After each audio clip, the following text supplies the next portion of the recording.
മിശിഹായിൽ ഏറ്റവും സ്നേഹം നിറഞ്ഞവരെ, ക്രൈസ്തവ ലോകം വലിയ ആഴ്ചയിലേക്ക് പ്രവേശിക്കുകയാണ്. കർത്താവിൻ്റെ രക്ഷാകര രഹസ്യങ്ങളെക്കുറിച്ചുള്ള ധ്യാനത്തിൻ്റെയും പ്രാർത്ഥനയുടെയും സവിശേഷമായ കാലഘട്ടമാണിത്. 50 നോമ്പിൻ്റെ വിശുദ്ധമായ ആചരണങ്ങൾക്ക് ഒടുവിൽ വിശുദ്ധ വാരത്തിലേക്ക് നോമ്പിൻ്റെ സുഹൃതങ്ങളുമായിട്ട് പ്രവേശിക്കുന്ന എല്ലാവർക്കും ഈ വലിയ ആഴ്ചയുടെ എല്ലാ ദൈവാനുഗ്രഹങ്ങളും കൃപകളും ഹൃദയപൂർവ്വം പ്രാർത്ഥിക്കുകയാണ്. ഇസ്രായേൽ ജനം പെസഹ ഭക്ഷിക്കുന്ന രാത്രിയിൽ അവരുടെ കുടുംബത്തിലെ കുഞ്ഞുങ്ങൾ ചോദിക്കുന്നൊരു ചോദ്യത്തോടെയാണ് പെസഹായുടെ ഓർമ്മകൾ മുതിർന്നവർ അയവിറക്കിയിരുന്നത്. വീട്ടിലെ ഏറ്റവും ഇളയ കുഞ്ഞ് ചോദിക്കുന്ന ചോദ്യമാണ്, ഈ രാത്രി എന്തുകൊണ്ടാണ് മറ്റു രാത്രികളിൽ നിന്ന് വ്യത്യസ്തമായിരിക്കുന്നത്? ഈ ചോദ്യത്തിൻ്റെ ഉത്തരമായിട്ടാണ് ഈ രാത്രി വിടുതലിൻ്റെ ഓർമ്മയുടെ രാത്രിയാണ് എന്ന് പറഞ്ഞ് പെസഹായുടെ ചരിത്രമാഖ്യാനം ചെയ്യുന്ന സവിശേഷമായ പ്രബോധനം നടക്കുന്നത്.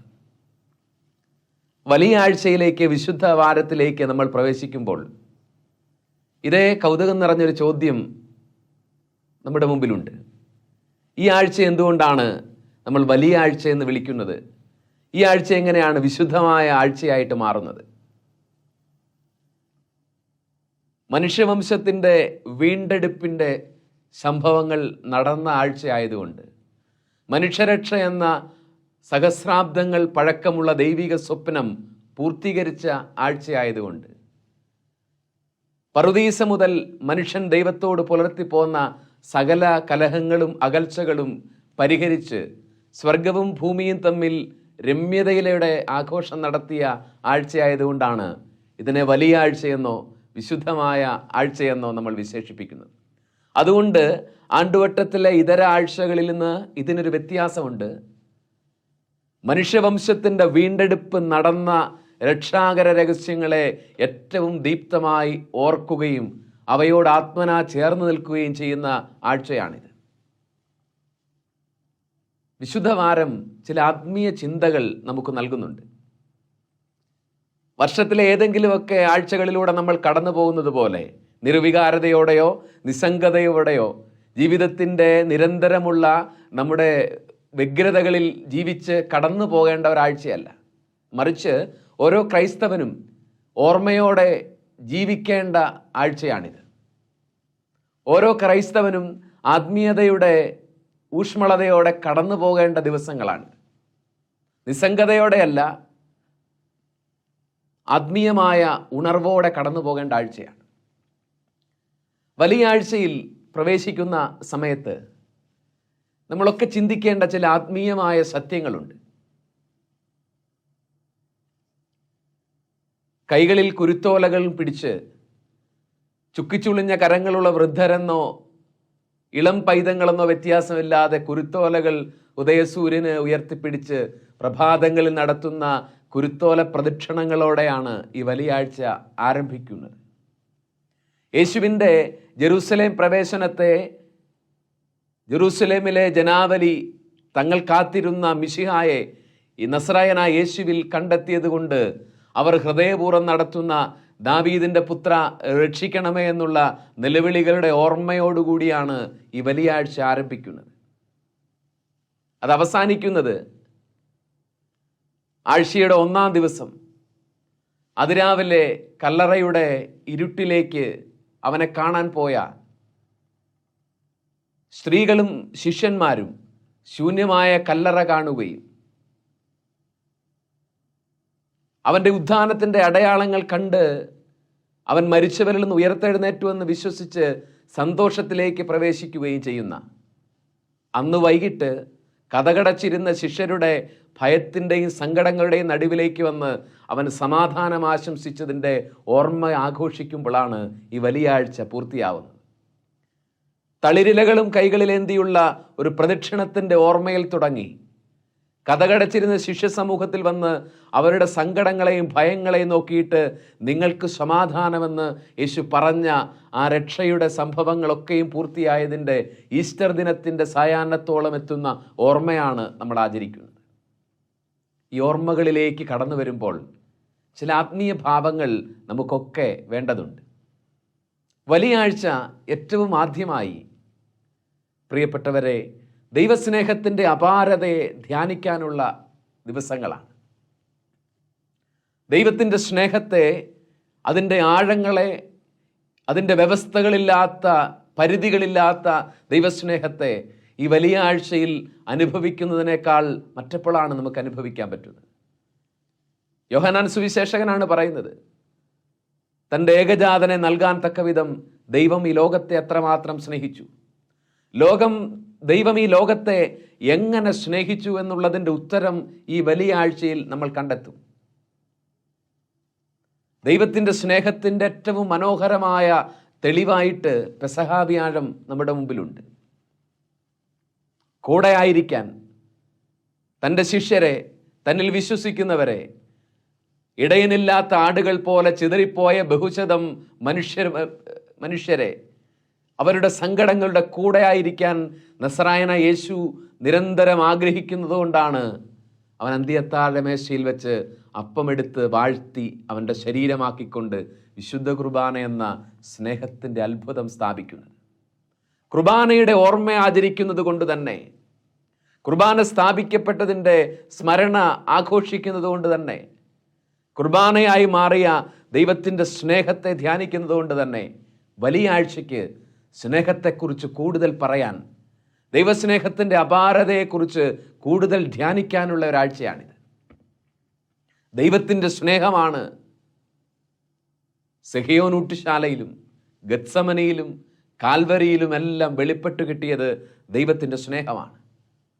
മനുഷ്യൻ്റെ നന്ദികേടുകളോ അവിശ്വസ്തതകളോ, തിരിച്ചു വരാൻ വിസമ്മതിക്കുന്ന മാനസാന്തരത്തിനും വിശ്വാസ ജീവിതത്തിനും ഒക്കെ മടിക്കുന്ന മത്സരബുദ്ധികളോ കണ്ടിട്ടും മനുഷ്യരോടും മടുക്കാത്ത ദൈവത്തിൻ്റെ സ്നേഹത്തെയാണ് നമ്മൾ ഈ ദിവസങ്ങളിലൊക്കെ ഓർക്കുന്നതും കണ്ടെത്തുന്നത്. ദൈവസ്നേഹത്തെ ധ്യാനിക്കാൻ, അനുഭവിക്കാൻ ഉള്ള കൃപയുടെ ദിവസങ്ങളാണ്.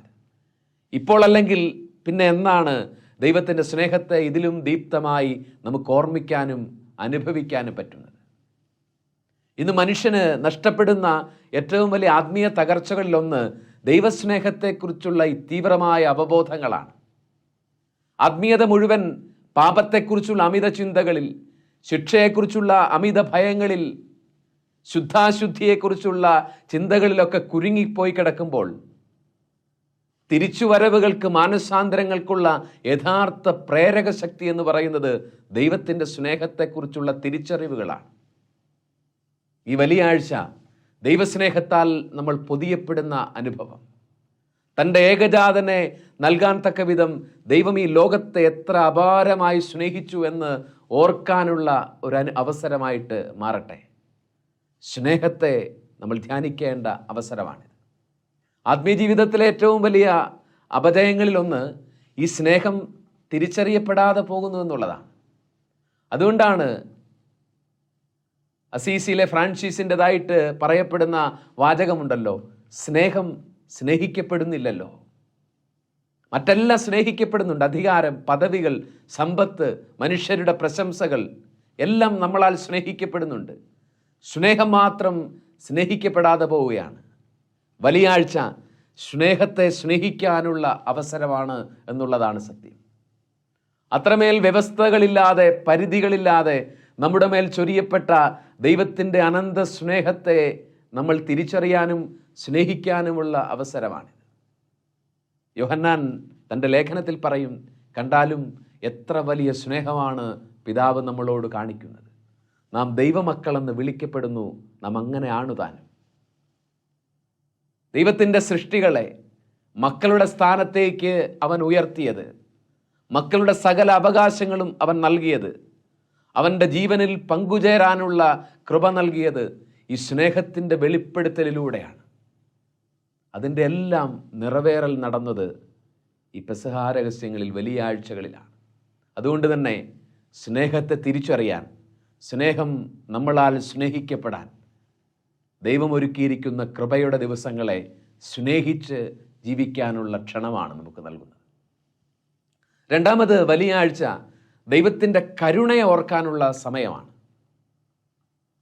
ദൈവത്തിൻ്റെ കരുണയൊരു സത്യമാണ് എന്നോർക്കാനുള്ള ദിവസങ്ങളാണിത്.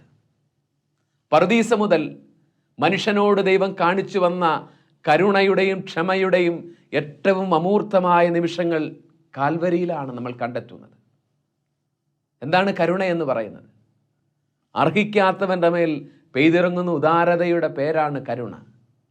കാൽവരിയിലെ കുരിശിൽ നിന്ന് ഒഴുകിയിറങ്ങിയ ക്രിസ്തുവിൻ്റെ രക്തം ദൈവകരുണയുടെ സമ്പൂർണമായ വെളിപ്പെടുത്തലാണ്. ഇതിനേക്കാൾ എങ്ങനെയാണ് അവിശ്വസ്തരായ, മത്സരബുദ്ധികളായ, നന്ദികേടുകളിലുള്ള ഒരു മനുഷ്യവംശത്തോട് ദൈവത്തിന് കരുണ കാണിക്കാൻ പറ്റുന്നത്? ദൈവത്തിൻ്റെ കരുണയെ ഏറ്റവും അധികം ധ്യാനിക്കുന്ന ദിവസങ്ങളാണ്. വിശുദ്ധ പൗലോസ് പറയും റോമാലേഖനത്തിൽ, യേശുക്രിസ്തു ലോകത്തിലേക്ക് വന്നത് പാപികളെ രക്ഷിക്കാനാണെന്ന പ്രസ്താവം തികച്ചും വിശ്വസനീയവും സ്വീകാര്യവുമാണ്. കാരണം പാപികളിൽ ഒന്നാമനാണ് ഞാൻ, എനിക്ക് ദൈവത്തിൻ്റെ കരുണ ലഭിച്ചു. പാപികളിൽ ഒന്നാമനായിരുന്ന പൗലോസ് ദൈവത്തിൻ്റെ കരുണയെ കണ്ടെത്തിയത് ക്രൂശിതനായ യേശുവിനെ അനുഭവിക്കുന്നതിലൂടെയാണ്, കണ്ടെത്തുന്നതിലൂടെയാണ്. പൗലോസ് ദൈവകരുണ സ്വീകരിച്ചത് ക്രൂശിതനുമായുള്ള ഒരു കണ്ടുമുട്ടലിലൂടെയാണ് എങ്കിൽ ഈ പെസഹായുടെ ഈ വലിയ ആഴ്ചയിൽ നമ്മൾ ഓരോരുത്തരും ദൈവത്തിൻ്റെ കരുണ സ്വീകരിക്കപ്പെടാൻ പോകുന്നത് കാൽവരിയിലെ കുരിശിനെ ചുവട്ടിലായിരിക്കുമ്പോൾ, ക്രൂശിതനെ ജീവിതത്തിൽ കണ്ടുമുട്ടുമ്പോഴാണ്. ജീവിതത്തിൻ്റെ വ്യഗ്രതകളിൽ നിന്നൊക്കെ മാറി ദൈവകരുണ എന്ന് പറയുന്ന യാഥാർത്ഥ്യത്തെ അനുഭവിക്കാനുള്ള അവസരമാണ്. ദൈവം എന്തിനാണ് മനുഷ്യനോട് കരുണ കാട്ടുന്നത്? പൗലോസ് റോമാലേഖനത്തിൽ പറയും, അല്ലയോ മനുഷ്യ, ദൈവത്തിൻ്റെ അഗാധ കരുണയെ നീ നിസ്സാരമാക്കരുത്. നിന്നെ മാനസാന്തരത്തിലേക്ക് നയിക്കുകയാണ് ദൈവകരുണയുടെ ലക്ഷ്യം. ദൈവത്തിൻ്റെ കരുണയെ മനുഷ്യൻ അനുഭവിക്കുമ്പോൾ, കണ്ടെത്തുമ്പോൾ മാനസാന്തരത്തിലേക്കുള്ള തുടക്കമാണ് അവിടെ സംഭവിക്കുന്നത്. അപ്പോൾ ദൈവത്തിൻ്റെ കരുണ എൻ്റെ മാനസാന്തരവും തിരിച്ചുവരവും കാത്ത് എൻ്റെ മേൽ വർഷിക്കപ്പെടുന്ന പരിധികളില്ലാത്ത, വ്യവസ്ഥകളില്ലാത്ത ഉദാരതകളെ തിരിച്ചറിയാനുള്ള അവസരമാണ്, ധ്യാനിക്കാനുള്ള അവസരമാണ് ഈ വലിയ ആഴ്ച എന്ന് പറയുന്നത്. മൂന്നാമത്, ദൈവസ്നേഹത്തെയും ദൈവത്തിൻ്റെ കരുണയും ഓർക്കുകയും ധ്യാനിക്കുകയും ചെയ്യുന്ന ഈ ആഴ്ച എവിടെയിരുന്നാണ് മനുഷ്യർ ഈ ദൈവത്തിൻ്റെ സ്നേഹത്തെ ഓർക്കേണ്ടത്, കരുണയെ ഓർക്കേണ്ടത്? കാൽവരിയിലെ കുരിശിൻ്റെ താഴെ നിന്നാണ്. ആത്മാവിൽ കുരിശിൻ്റെ താഴേക്ക്, ചുവട്ടിലേക്ക് പറിച്ചു നടാനുള്ള അവസരമാണ് ഈ വലിയ ആഴ്ച എന്ന് പറയും. കുരിശിൻ്റെ താഴേക്ക് പറിച്ചു നടപ്പെടാനുള്ള അവസരമാണ് വലിയ ആഴ്ച. മാതൃക യോഹന്നാൻ തന്നെയാണ്. യേശുവിൻ്റെ ശിഷ്യരിൽ കുരിശിൻ ചുവട്ടിലോളം അവനെ അനുഗമിച്ചത് യോഹന്നാനാണ്. ബാക്കി ശിഷ്യരൊക്കെ ഓടിപ്പോവുകയും പ്രാണരക്ഷാർത്ഥം പലായനം ചെയ്യുകയും ചെയ്തപ്പോൾ യോഹന്നാൻ അവൻ്റെ യേശുവിൻ്റെ അമ്മയെ ചേർത്ത് പിടിച്ച് കുരിശിൻ്റെ ചുവട്ടിലുണ്ടായിരുന്നു. കുരിശിൻ്റെ ചുവടോളം അനുഗമിക്കാൻ യോഹന്നാൻ എങ്ങനെയാണ് സാധിച്ചത്? വലിയ ആഴ്ച കുരിശിൻ്റെ ചുവട്ടിലേക്ക്, ക്രൂശിതൻ്റെ ചാരയിൽ ചേർന്നിരിക്കാനുള്ള ആഴ്ചയാണ് നമ്മൾ പറയുമ്പോൾ, എങ്ങനെയാണ് മനുഷ്യർക്ക് കുരിശിൻ്റെ ചുവട്ടിൽ നിൽക്കാൻ പറ്റുന്നത്? കുരിശുകൾ ഒഴിവാക്കാൻ വ്യഗ്രതപ്പെടുന്നവരും പ്രാർത്ഥിക്കുന്നവരുമാണ് നമ്മൾ. കുരിശിൻ്റെ ചോരയിട്ട് വീഴുന്ന സങ്കടങ്ങളുടെ നിലത്ത് നിൽക്കാൻ ഏതു മനുഷ്യനാണ് ഇഷ്ടപ്പെടുന്നത്? അങ്ങനെയെങ്കിൽ കുരിശിൻ്റെ താഴെ ആർക്കെങ്കിലും നിൽക്കാൻ പറ്റണമെങ്കിൽ അതിന് സ്നേഹത്തിൻ്റെ ഒരു കൃപ അവരുടെ മേൽ പെയ്തിറങ്ങണം. യോഹന്നാൻ വളരെ കൃത്യമായി അത് പറയുന്നുണ്ട്. സ്നേഹത്തിൽ ഭയത്തിന് ഇടമില്ല. പൂർണ്ണമായ സ്നേഹം ഭയത്തെ ബഹിഷ്കരിക്കുന്നുണ്ട്. കുരിശിൻ്റെ ചുവട്ടിൽ എല്ലാവരും ഓടിപ്പോയ സമയത്തും യോഹന്നാൻ എങ്ങനെ നിൽക്കാൻ പറ്റി? അതിൻ്റെ ഉത്തരം അയാൾ തന്നെയാണ് പറയുന്നത്. ഏറ്റവും വലിയ ഭയമായ പ്രാണഭയത്തെ പോലും മറികടക്കാൻ യോഹന്നാൻ എങ്ങനെ പറ്റി? സഹനത്തെ ഭയപ്പെടുന്ന, പീഡകളെ ഭയപ്പെടുന്ന, വേദനകളെ, കണ്ണുനീരിനെയും ഭയപ്പെടുന്ന നമുക്കെങ്ങനെ ക്രൂശിതൻ്റെ രക്തവും കണ്ണുനീരും സഹനങ്ങളും ഇഴപിരിഞ്ഞു നിൽക്കുന്ന കുരിശിൻ്റെ താഴെ നമ്മളെ തന്നെ കൊണ്ടു നിർത്താൻ പറ്റും? യോഹന്നാൻ ഉത്തരം പറയാണ്, ഏറ്റവും വലിയ ഭീതികളെ മറികടന്നത് അയാൾ എങ്ങനെയാണ്? സ്നേഹം കൊണ്ടാണെന്നാണ് പറയുന്നത്. ഇന്ന് എവിടെയെങ്കിലും മനുഷ്യർക്ക് കുരിശിൻ്റെ ചേർന്ന് നിൽക്കാൻ പറ്റാതെ പോകുന്നുണ്ടെങ്കിൽ, ക്രൂശിതന് സാക്ഷ്യം നൽകാൻ പറ്റാതെ പോകുന്നുണ്ടെങ്കിൽ, ഒറ്റ കാരണമേ ഉള്ളൂ, അവരിൽ സ്നേഹം നിറയപ്പെടാതെ പോകുന്നു എന്നുള്ളതാണ്. എഫേസോസിലെ സഭയോടാണ് വെളിപാട് ഗ്രന്ഥത്തിൽ ആത്മാവ് പറയുന്നത്, നിനക്ക് ആരംഭത്തിലുണ്ടായിരുന്ന സ്നേഹം ഇപ്പോൾ നഷ്ടപ്പെട്ടിരിക്കുന്നു. കുരിശിൻ്റെ ചുവട്ടുകളിൽ നിന്ന് നമ്മൾ പാലിക്കുന്ന അകലങ്ങളൊക്കെയും ഒരു ഓർമ്മപ്പെടുത്തലാണ്. സ്നേഹം നഷ്ടപ്പെട്ടു തുടങ്ങി എന്നുള്ളതിൻ്റെ ഓർമ്മപ്പെടുത്തലാണ്.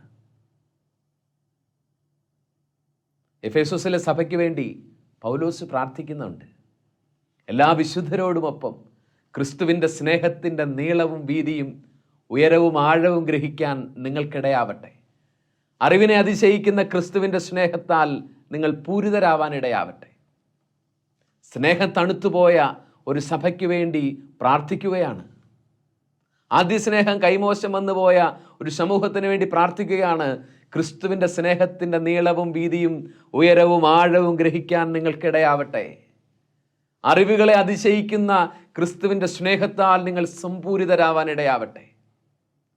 ഈ വലിയ ആഴ്ച കുരിശിൻ്റെ താഴേക്ക് ചുവട്ടിലേക്ക് നമ്മളെ തന്നെ ചേർത്ത് നിർത്താൻ ദൈവം നമ്മളെ വിളിക്കുന്ന സമയമാണെങ്കിൽ നമ്മുടെ ഭയങ്ങളെയൊക്കെ മറികടക്കാൻ തക്കവിധമുള്ള ഒരു സ്നേഹത്താൽ നമ്മൾ പൂരിതരാവണം.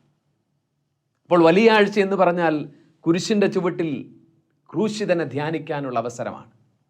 ജീവിതത്തിൻ്റെ ഒരുപാട് വ്യഗ്രതകളിൽ നമ്മൾ ജീവിക്കുമ്പോൾ ഈ ഒരാഴ്ച നമ്മുടെ വീണ്ടെടുപ്പിൻ്റെയും വിടുതലിൻ്റെയും മഹാരഹസ്യങ്ങളെ ഓർക്കുന്ന ഈ ഒരാഴ്ച, ദൈവത്തിൻ്റെ അനന്ത സ്നേഹം ഒരു സത്യമായി മനുഷ്യവംശം അനുഭവിച്ച ആഴ്ച, ദൈവത്തിൻ്റെ കരുണ ഓരോ മനുഷ്യനെയും തേടി വന്ന ദിവസങ്ങളിൽ കുരിശിൻ്റെ താഴെ ക്രൂശിതനോട് ചേർന്ന് കുറച്ചുകൂടി സമയം ചെലവഴിക്കാൻ ദൈവം നമ്മളെ വിളിക്കുകയാണ്.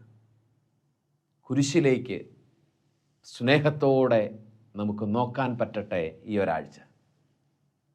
ദൈവത്തിൻ്റെ സ്നേഹം ധ്യാനിക്കേണ്ട, കരുണയെ ഓർക്കേണ്ട, കുരിശിൻ്റെ താഴേക്ക് ചുവട്ടിലേക്ക് ചേർന്ന് നിൽക്കേണ്ട ഒരാഴ്ചയാണിത്. തീരുന്നില്ല. വലിയ ആഴ്ചയിൽ ക്രിസ്തുവിൻ്റെ കാൽവരിയിലെ കുരിശിലോ കല്ലറയുടെ ഇരുളിലോ ഓർമ്മകൾ അവസാനിപ്പിക്കുന്നവരല്ല ക്രൈസ്തവർ. ഈ ആഴ്ച നമ്മളെ മഹാസന്തോഷത്തിലേക്കും പ്രത്യാശയിലേക്കും സമാധാനത്തിലേക്കുമാണ് നയിക്കുന്നത്. ഉത്ഥാനത്തിൻ്റെ ആ പ്രഭാതത്തിൽ യോഹന്നാൻ്റെ ഉത്ഥാന വിവരണങ്ങളിൽ യേശു ഉയർത്തെഴുന്നേറ്റവനായിട്ട് ആദ്യം ചോദിക്കുന്ന ഒരു ചോദ്യം കരഞ്ഞുകൊണ്ട് കല്ലറയുടെ മുമ്പിൽ നിൽക്കുന്ന മഗ്ദലന മറിയത്തോടാണ്. സ്ത്രീയെ, നീ എന്തിനാണ് കരയുന്നത് എന്നാണ് ചോദ്യം. ഉദ്ധിതൻ മനുഷ്യൻ്റെ ജീവിത വ്യഗ്രതകളെ, വ്യഥകളെ അഭിമുഖീകരിക്കും എന്നുള്ള ഒരു ഉറപ്പാണ് ഇത് തരുന്നത്.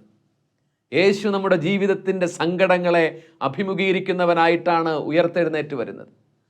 ഒരു മനുഷ്യനും കടന്നു പോകാത്ത സഹനങ്ങളുടെ കണ്ണുനീരിൻ്റെ പരകോടിയിലൂടെ കടന്നുപോയി മരണത്തിൻ്റെ ഇരുണ്ട നിലങ്ങളിൽ നിന്ന് ക്രിസ്തു ഉയർത്തു വന്നിട്ടും അവൻ്റെ ആദ്യ ചോദ്യം എന്തിനാണ് കരയുന്നതെന്നാണ്.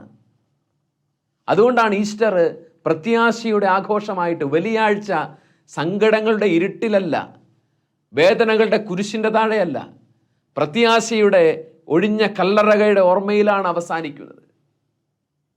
യേശു ഉയർത്തെഴുന്നേറ്റവൻ എൻ്റെ സങ്കടങ്ങളുടെ കാരണം ചോദിക്കുന്ന ദൈവമാണെന്നുള്ള തിരിച്ചറിവാണ് പ്രത്യാശിക്കാനുള്ള കാരണം. ഉത്ഥാനത്തിൻ്റെ രാവിലെ മറിയത്തിൻ്റെ കണ്ണുനീരിനെ യേശു അഭിമുഖീകരിക്കുകയാണ്. അന്ന് വൈകിട്ട് അവൻ തൻ്റെ ശിഷ്യരെ തേടിയെത്തും. യഹൂദരെ ഭയന്ന് ശൂന്യമായ കല്ലറയുടെ ഒന്നുകൂടി പോയി നോക്കാൻ പോലുമുള്ള ആത്മബലമില്ലാത്തവരായിട്ട് മടക്കി വെച്ച കച്ചയും ചുരുട്ടിവെച്ച തലയിലെ തുണിയുമൊക്കെ കണ്ട് അകന്നുമാറിയ കല്ലറയുടെ കരിങ്കൽപ്പാളികളെ കണ്ട് ഉത്ഥാനമെന്ന മഹാസത്യത്തെ വീണ്ടും വീണ്ടും വിശ്വസിക്കാൻ പോലും നോക്കാൻ പോലും ബലമില്ലാത്തവരായി കതകടച്ച് ഭയപ്പെട്ടിരുന്ന ശിഷ്യരെ തേടി വന്നിട്ടാണ് യേശു പറയുന്നത്, നിങ്ങൾക്ക് സമാധാനം. ഈസ്റ്റർ പ്രത്യാശയുടെ ആഘോഷമായിട്ട് മാറുന്നത് കണ്ണുനീരിൻ്റെ കാരണം ചോദിക്കുന്ന ഒരു ദൈവത്തെ, ഭയപ്പെട്ടിരിക്കുന്നവരുടെ നടുവിൽ വന്നിട്ട് നിങ്ങൾക്ക് സമാധാനമെന്ന് പറയുന്ന ഒരു ദൈവത്തെ അവതരിപ്പിക്കുന്നത് കൊണ്ടാണ്. പ്രഭാതത്തിൽ അവൻ മറിയത്തിൻ്റെ കണ്ണുനീരിനെ അഭിമുഖീകരിച്ചെങ്കിൽ സായാഹ്നത്തിൽ അവൻ ശിഷ്യരുടെ ഭയത്തെയാണ് അഭിമുഖീകരിക്കുന്നത്. കണ്ണുനീരിൻ്റെ കാരണം ചോദിക്കുന്ന, ഭയപ്പെട്ടവരുടെ മേൽ സമാധാനം ആശംസിക്കുന്നവനായി ക്രിസ്തു ജീവിക്കുന്നുണ്ട് എന്നുള്ളതാണ് ഈ വിശുദ്ധവാരത്തെ പ്രത്യാശയുടെ ആഘോഷമായിട്ട് മാറുന്നത്. സഭയിലും വ്യക്തിജീവിതത്തിലും കുടുംബങ്ങളിലുമൊക്കെ നിരാശപ്പെടുത്തുന്ന ഒരു പിടി കാരണങ്ങളിലൂടെ നമ്മൾ കടന്നു പോവുകയാണ്. മനുഷ്യബുദ്ധിയിൽ പരിഹരിക്കാൻ പറ്റാത്ത വിധം സങ്കീർണതകളും വിഭജനങ്ങളുടെയും ഒരു കാലത്തൂടെ നമ്മൾ കടന്നു പോവുകയാണ്. ഈശ്വരൻ നമ്മളെ ഓർപ്പിക്കുന്നത് there is no one beyond repair in God's eyes എന്ന സത്യമാണ്. ദൈവത്തിൻ്റെ കണ്ണിൽ, ദൈവത്തിൻ്റെ പദ്ധതിയിൽ പരിഹരിക്കപ്പെടാൻ പറ്റാത്ത ഒരു വ്യക്തിയും ഒരു പ്രശ്നങ്ങളും ഇല്ല എന്നുള്ളതാണ്. അതുകൊണ്ടാണ് ഈസ്റ്റർ, ഉത്ഥാന തിരുനാൾ, ഈ വെള്ളിയാഴ്ച അവസാനിക്കുന്നത് പ്രത്യാശയുടെ ആഘോഷമായി ഉത്ഥാന തിരുനാളിലായി മാറുന്നത്. There is nothing beyond repair in God's ice.